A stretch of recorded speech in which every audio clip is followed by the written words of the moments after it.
Alright lads, so the end of month banner for October has officially been announced. On your screen right now are those that got the prediction right in yesterday's video. What is the banner going to be? Well, let's find out. Alright, there's no trailer. There's no trailer, but what is it going to be? Let's find out. Is it Premium Seasonal 1000-Year Blood War? It is a Japanese Parasol. Really? Japanese Parasol, new resurrectable characters? Oh, we're getting 2 batches this month? Okay. Parasol banner in October 31st is a bit weird. Let's check out the characters though. Is it Aizen Grimjow? Okay. Okay, that looks cool.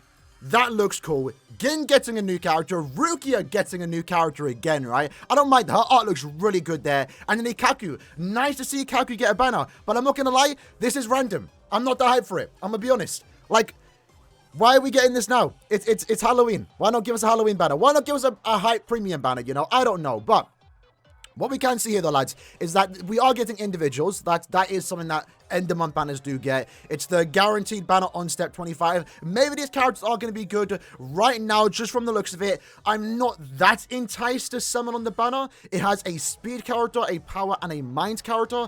I don't really need any of those. And this one's the droplet farmer. Right now, I'm interested in getting a technique super links or farmer. But no, who saw this coming? It's so random. I don't know if about this. Luckily, we were warned yesterday by Hiken, like an out of season. He did say that we were going to get an out of season seasonal banner, right? So I'm not too like surprised, but still, like, what is going on? Like, why? Just why? Just why? Obviously, the banner itself is going to be just the usual stepper format. So every 5 steps, you get a guaranteed 5-star. Step 25, if we scroll all the way down here, does guarantee you a character of your choice, right? So it's a normal step-up format, which honestly isn't even too bad. So let's check out the new characters, right? Regardless of what the characters are, maybe they're good. Let's find out. So Gin gets a new character. I'm sure Gin fans are happy for that. He is a ranged strong attack character. All attacks except his SA2 can inflict weakening, but that's because his SA2 is a barrier. Rare for us to see just barrier characters, though. That's very strange. He does have a Sword Killer, so in terms of usability, he's competing with Yatsu.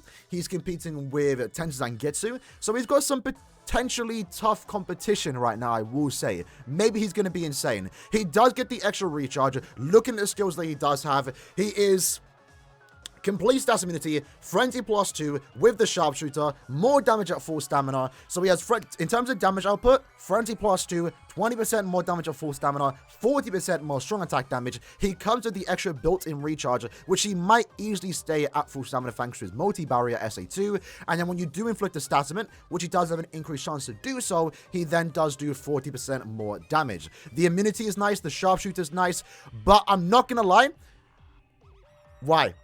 It's like, I know not every character has to be stupid OP, but what is this character doing that Tensei and Yatsu doesn't do already, right? I don't know.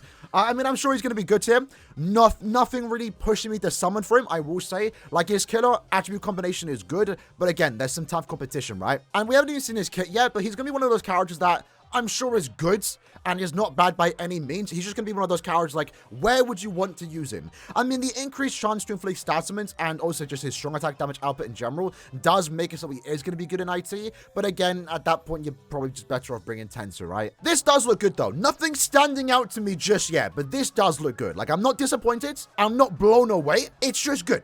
It's just good.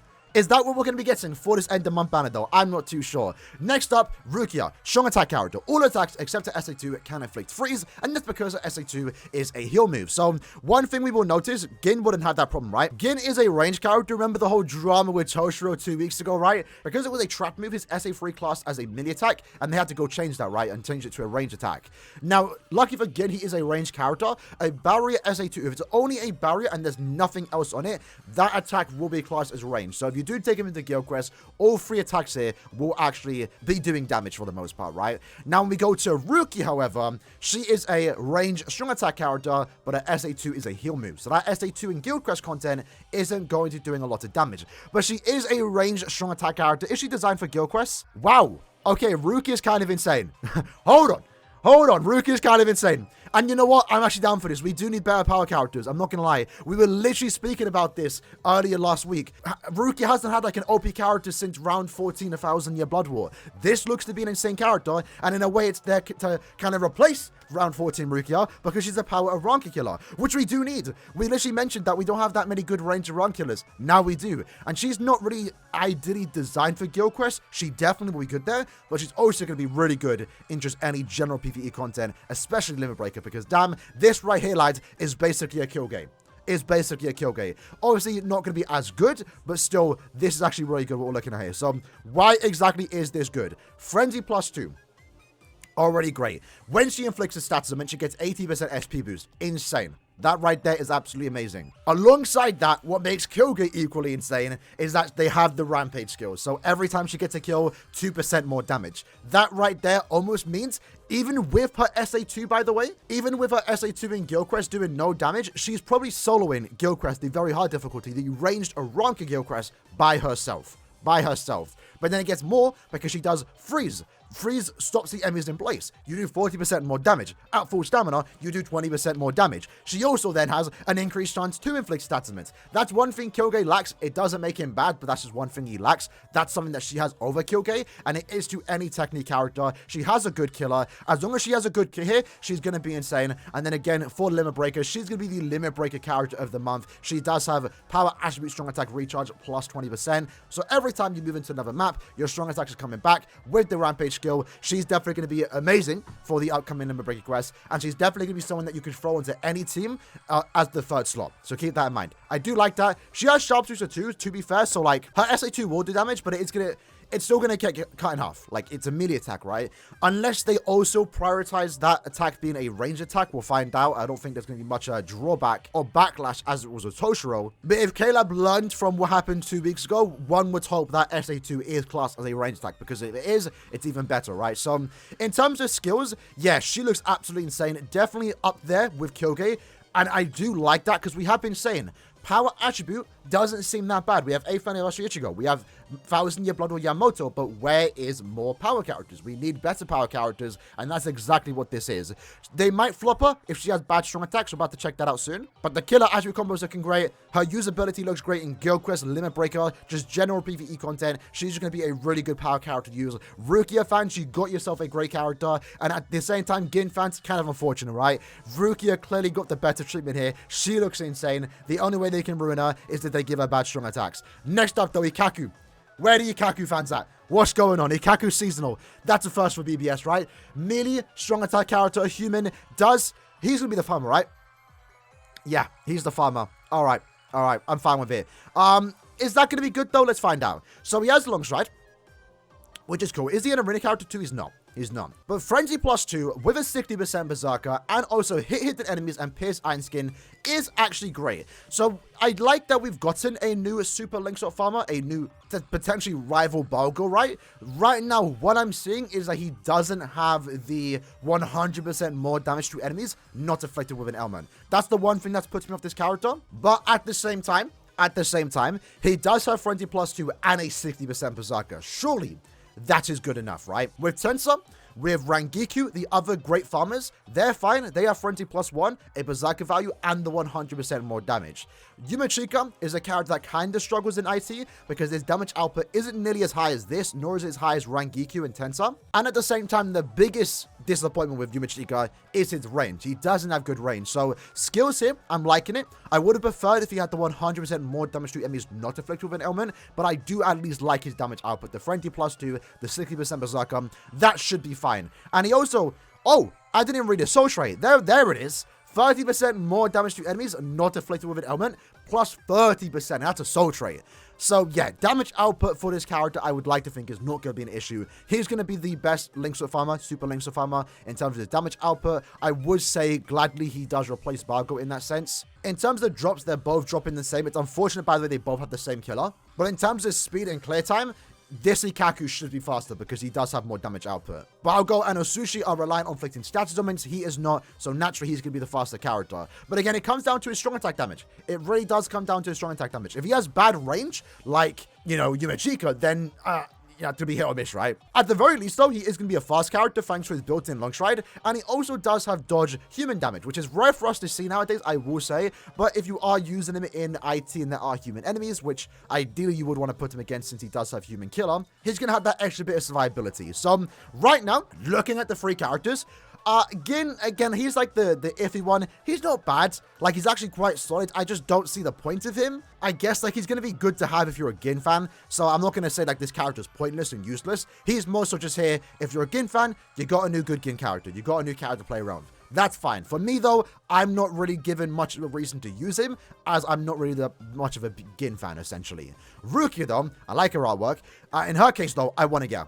I'm not going to pull. I did say if end of month isn't 1000-year Blood War, I'm skipping. It's that simple, right? I'm not pulling for seasonal characters. But I will say, this Rukia does tempt me. She looks quite good, actually. I do want to pick her up, but I'm not really too excited to pull on a banner like this, which we haven't even checked out the filler pool. Is the filler pool good? It's not bad, actually. It's not bad, actually. I think every character here does have a use when it comes to the filler pool. Again, we did just talk about Yumachika briefly. I mean, I don't like the character, and I don't like using him, but he's still a super Linkzor farmer, right? So he does have that usability. Sunsun is a +5 Linkzor character as a soul trait. Good to have just once, potentially dupes of. Honeybell, you can kind of go without. She's more just a Linkzor farmer. There's plenty of those, but she is still good to have, right, if you are a Honeybell fan. Okira, great character for a Sparta Gear, of course, we did showcase him there. Grimmjow, a bit forgettable nowadays, I'm not going to lie, but he is a Linkzor farmer, super Linkzor farmer too, so he has that usability. I prefer using anyone but him, but he does have that option. And then Rukia is also a pretty good ranged Nat character that's going to pair well with this Rukia,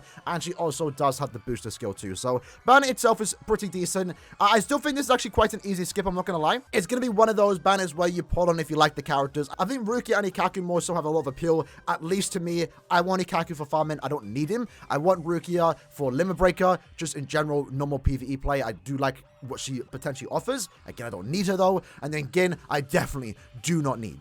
I know a lot of us were expecting 1000-year Blood War, and it kind of just made sense. This right here is kind of just like, why? You know, it's like, it's Halloween.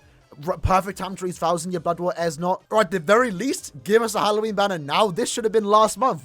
Why is this now? Having a peep at the artwork though, they look great. Like, honestly, visually, design-wise too, these characters look quite beautiful. I'm not gonna lie. Look again. I'm not even like the biggest Gin fan, but he looks great. Look at IKKAKU too. It's weird to see a seasonal IKKAKU. Is this a first for BBS? I think it is. He looks cool too. I'm liking the puffery he has going on. The black and red aesthetic too looks nice. But Rukia?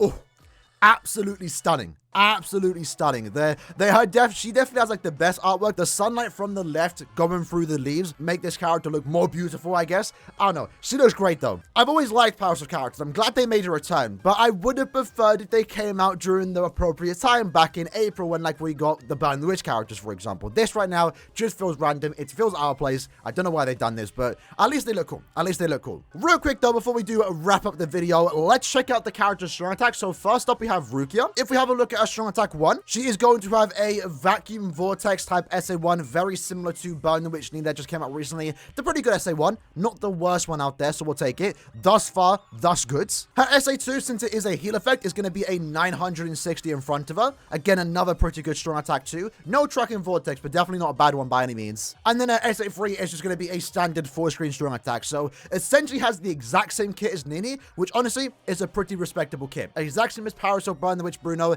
This definitely does solidify Rukia as one of, if not the potential best power character in the game. I think she might actually be better than 8th Anniversary Ichigo, right? Which is kind of crazy to think that a seasonal character is up there as one of the greats. Rare for that to happen, I will be honest. If we have a look at Gin though, his SA1 is going to be a pushback SA1. Not really the greatest. Gin, again, had some competition. For those that don't know what we're looking at, we have an 18% magnification here. That's really, it's not bad, but Gin is, again, being compared to Tensangetsu and Yachiru. And an SA1 like that, not good. Not good whatsoever. SA2, however, is going to be a 960 in front of her. It's expected. He does have a barrier SA2, and then his SA3 is a 4-screen. So, yeah, Gin, I'm not going to lie, not looking appealing right now. I don't see the point of this character. I think he's a bit disappointing. Not to say he's bad or anything, but yeah, like, that's just, yeah, it's just meh. It's just meh. The skills are definitely doing the carrying there, and even then, I just don't see the point of him. Maybe we'll be a good, decent supporting Guild Quest, right? That's basically about it. Having a look at IKKAKU's attack, though. His SA1 is a 475 AoE in front of him. That's without the Havoc. That's basically a lunge SA1 expected of IKKAKU. Not a bad SA1. SA2 is going to be a beam in front of him, so a pretty good SA2. And then his SA3 is again once more going to be a full screen. So yeah, overall, an okay banner. An okay banner. I'm not gonna lie. I'm not gonna gas it. I'm not gonna gas it. I would have preferred anything but this. I like the designs. I like the character choicing. It makes sense why they put Rukia in here, and I do like that IKKAKU was included. He deserves a season. I'm not gonna lie. Yumachiga got one early this year. IKKAKU also deserves one. I like Parasol banners, but as already mentioned, I would have preferred this if it wasn't now. You know, how do we get two Halloween banners before Halloween, and then Halloween comes and we get a seasonal banner and it's not Halloween? That makes no sense. I would have just preferred a hype premium banner, if I'm being honest. Like, Monster Eisen would have been good to do now. 1000-Year Blood War, of course, would have been good to do now, right? These characters do have individuals, so my plan for this summon might just be summon on the individual banners. I actually want Rukia. I want Rukia more so than I want IKKAKU or Gin. Don't need IKKAKU, don't need Gin. Don't really even need Rukia, but she looks great. And I wouldn't mind pulling for her. Her individual looks semi-decent too. Gio's good in Guild Quest. Rukia, just for Rukia fans. Myri's also good in Guild Quest too. Gin's banner looks to be the worst. Like, just mid characters there. And then IKKAKU has a pretty decent banner since Momo's there. So, yeah, the individuals are actually looking quite good here. And the good thing about IKKAKU's individual is that it is here until the 30th. So, if you are tempted to pull for IKKAKU because he is a super pot farmer, you could wait to see what next end of month is before decide to pull on him. And I might actually do that because I am tempted to pull on it since Momo is there. Weirdly enough, though, both banners have Balroggen. That's weird. I'm not going to lie, but okay. To sum up the banner, it's weird. Looks cool. I'm sure the gameplay will be cool. We'll check them out later today. Hope you guys enjoyed this quick first impressions of the 3 new characters in terms of just skills and what they do offer on your account. Let me know in the comments below what you like to think about them. Are you tempted to pull? For me, it's going to be an easy skip, but I might do some summons on Rukia's individual. And you know what? I know I wanted 1000-Year Blood War. I would have preferred 1000-Year Blood War, but at the same time, I don't mind a cooldown month, and that's exactly what this is. I know some people are going to pull for them because they might be your favorite characters. For me, it's a save and wait for the next banner. I don't mind. I've been doing like 25 steps on every banner the last like 3 months, so I get to have a breather. I'm fine with that. Hope you guys enjoyed the video. As always, use code SPAR for 10% off. Gamers ups. I'll see you guys next time. Take care and peace.